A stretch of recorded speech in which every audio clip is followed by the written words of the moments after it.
We've spent a lot of time on this channel looking up, at the moon, at the stars, at the silence between galaxies, wondering what might be watching us from out there. But what if we've been looking in the wrong direction? Beneath your feet right now, beneath the ground, beneath the rock, beneath the continental shelf, there is a world we have barely touched. An environment so vast, so deep, and so hostile to human exploration that we have better maps of Mars than we do of our own ocean floor. The ocean covers 71% of Earth's surface. We've explored roughly 5% of it. The remaining 95% is unmapped, unobserved, and unknown. And it's been here for 4 billion years. Whatever is down there has had a 4 billion year head start. We keep searching the cosmos for intelligent life. But what if intelligent life has been here the entire time? Beneath the waves, in the dark, in the pressure, in the silence, watching us crawl onto land and wondering when we'd think to look down. Let's put some numbers on how little we know. The average depth of the ocean is 3,688 meters, over 12,000 feet. The deepest point, the Challenger Deep in the Mariana Trench, reaches 10,935 meters, nearly 11 kilometers straight down. More people have walked on the moon than have visited the bottom of the Mariana Trench. As of now, 12 humans have walked on the lunar surface. Only 3 have reached the deepest point of our own ocean. We have sent 5 robotic missions to Mars. We have never sent a dedicated long-term observation platform to the abyssal plains. The vast, flat expanses of ocean floor that cover more than 50% of Earth's total surface area. Let that settle for a moment. More than half of Earth's surface is abyssal plain, and we've barely glanced at it. The deep ocean exists in conditions that make exploration extraordinarily difficult. Temperatures near freezing, absolute darkness below 1,000 meters. No sunlight has reached the deep ocean floor in the entire history of the planet. And pressure. At the bottom of the Mariana Trench, the pressure is over 1,000 times atmospheric pressure at sea level. It would crush a human body instantly. We designed spacecraft to survive the vacuum of space. We haven't built the equivalent for the pressures of the deep ocean. Not at scale. Not for extended exploration. Not for comprehensive mapping. This isn't a technology gap. It's a priority gap. We chose to look up instead of down. And as a result, the largest habitat on Earth, by an enormous margin, remains almost entirely unexplored. What lives in the 95% we haven't seen? The honest answer is, we don't know. And we've never seriously tried to find out. Despite barely exploring, we've already found things in the deep ocean that rewrote the rules of biology. In 1977, scientists aboard the submersible Alvin discovered hydrothermal vents on the ocean floor near the Galapagos Islands. These vents were spewing superheated water over 400 degrees Celsius from beneath the Earth's crust. That alone was remarkable. But what surrounded the vents was astonishing. Life. Enormous communities of organisms thriving in total darkness, at crushing pressure, at temperatures that should have been lethal, giant tube worms, eyeless shrimp, bacteria that fed not on sunlight but on chemical energy from the vents themselves, a process called chemosynthesis. This shattered one of the fundamental assumptions of biology, that all life on Earth depends on sunlight. It doesn't. An entire ecosystem was operating independently of the sun. It had been doing so for millions of years before we arrived. Possibly billions. Since 1977, we found hundreds of hydrothermal vent communities. We've discovered organisms living in conditions previously considered impossible. In near boiling acid, inside rocks, in the crushing darkness of Hadal trenches, Life, it turns out, doesn't need sunlight, doesn't need comfortable temperatures, doesn't need anything we thought it needed. And then there's the intelligence question.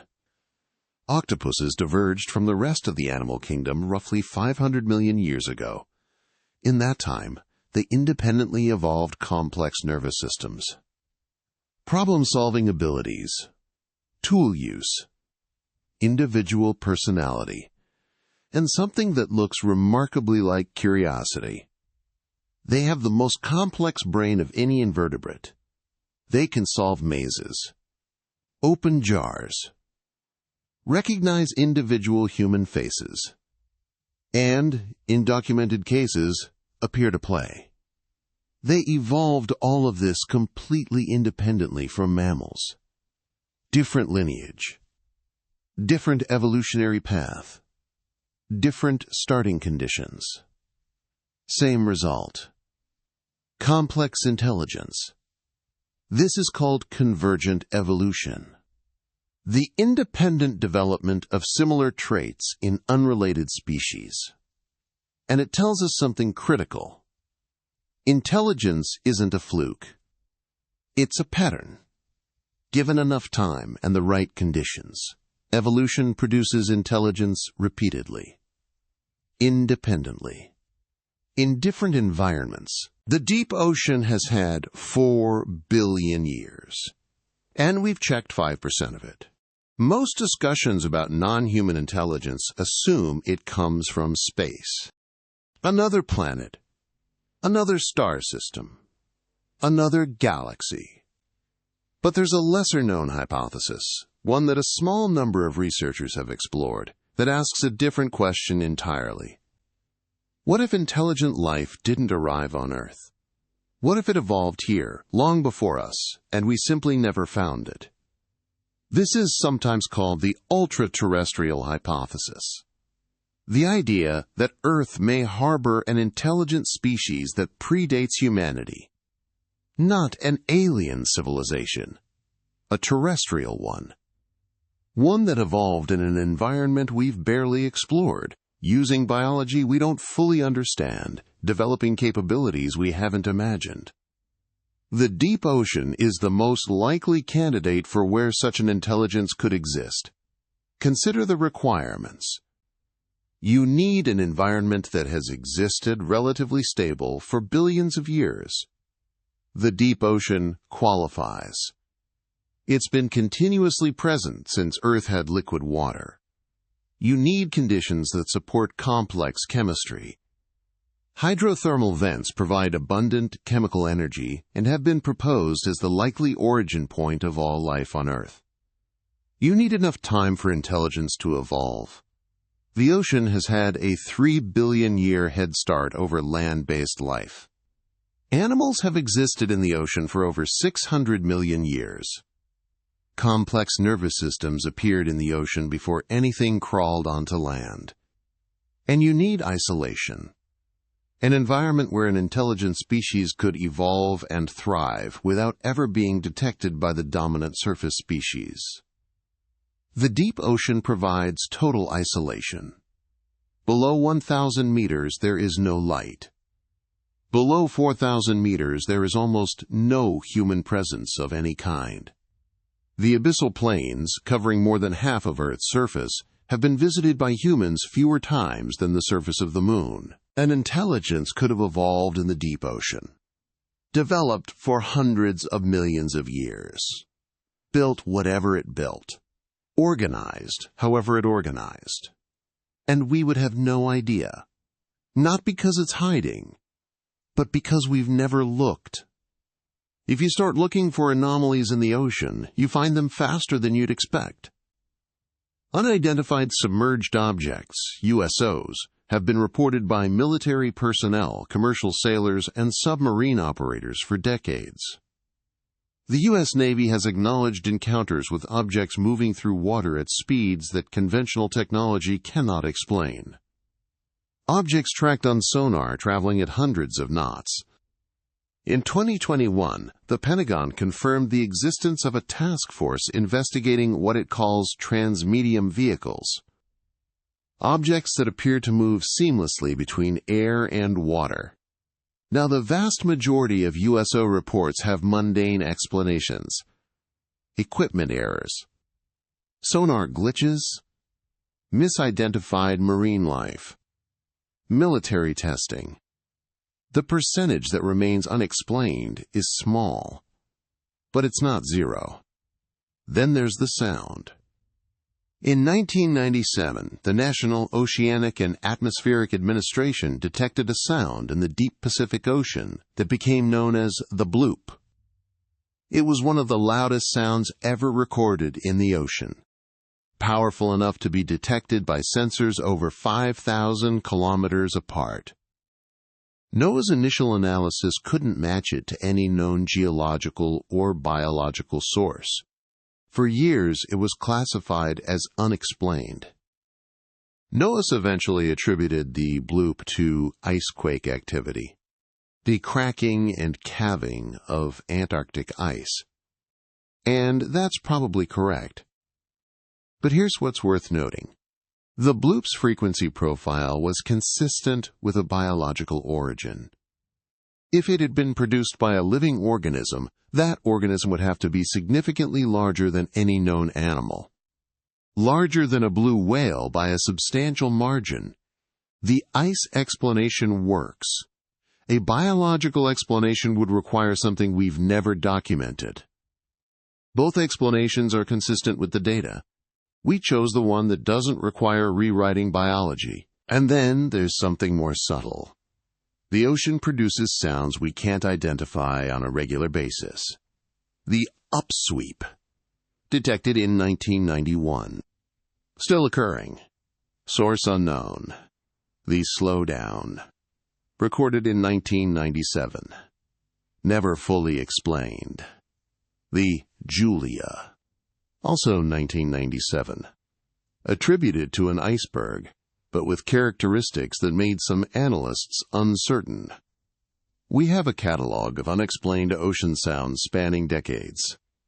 Most probably have natural explanations, but probably isn't definitely. And the reason we can't say definitely is that we don't have comprehensive monitoring of the deep ocean. We're listening with a handful of hydrophones spread across millions of square kilometers of water. If something were producing these sounds deliberately, something intelligent, something deep, something ancient, our current monitoring infrastructure would be entirely insufficient to determine that. Let's follow this thread to its most unsettling conclusion. If an intelligence evolved in the deep ocean hundreds of millions of years before life even crawled onto land, it would have been here when the first amphibians emerged from the water. It would have been here when dinosaurs ruled the surface for 165 million years. It would have been here when mammals rose, when primates developed, when hominids learned to walk upright. It would have watched, from the depths, from the darkness, from an environment we still can't access, as a new form of intelligence slowly, painfully developed on the surface above. And here's where this connects to everything we've discussed on this channel. We've asked whether aliens are editing our DNA, whether the moon was placed to stabilize our evolution, whether Earth is an experiment, whether our memories are being rewritten, whether a warning was sent to every civilization in the galaxy except us. What if the answer to all of those questions isn't out there, in space, among the stars, but down here, beneath 11 kilometers of water, in the dark, in the pressure, in the silence? What if the intelligence that has been watching us, guiding us, studying us, the intelligence behind the experiment, didn't travel light years across the galaxy to get here? What if it was here first?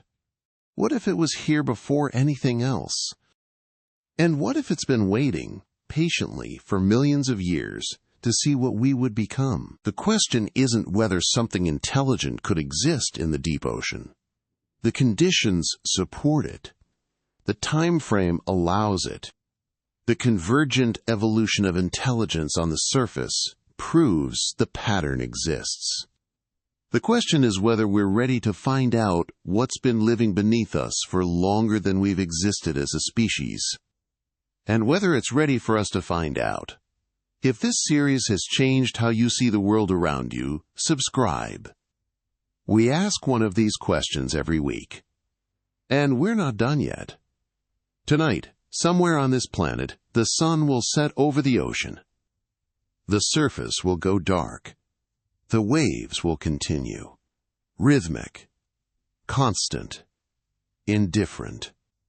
And beneath those waves, beneath the thermocline, beneath the twilight zone, beneath the midnight zone, beneath the abyssal plane, something may exist that has been watching the surface for longer than there have been eyes to watch with. We look at the ocean and see a surface, a boundary, a place where land ends and something else begins. But the ocean isn't a surface. It's a volume. Billions of cubic kilometers of space we've never entered. A world with its own chemistry, its own physics, its own rules, and 4 billion years of evolutionary time we cannot account for. We've spent decades scanning the skies for a signal from intelligent life. We've never pointed the microphone downward. Maybe it's time we did. We've spent 6 videos looking at what might be watching us. From space, from behind the sun, from inside our own DNA, from beneath the ocean. But every question we've asked so far has one thing in common. We're the ones being observed. We're the subject. The experiment. The exhibit.